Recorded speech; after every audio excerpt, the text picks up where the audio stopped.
untuk dokumen kependudukan ini khususnya untuk akte kelahiran ini ya. Jadi target wisata itu kita 94 ya, 94%. Nah sementara target kami sekarang ini sudah 95,93%. Kemudian untuk biaya satu identitas anak ini target kita 97,7%.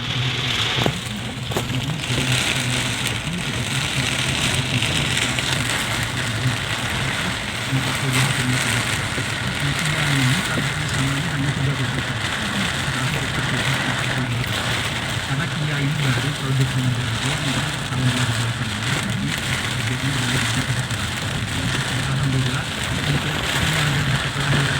kita sudah melakukan.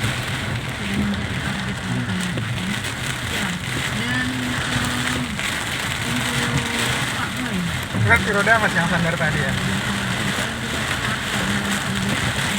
yang ribut tadi sandar.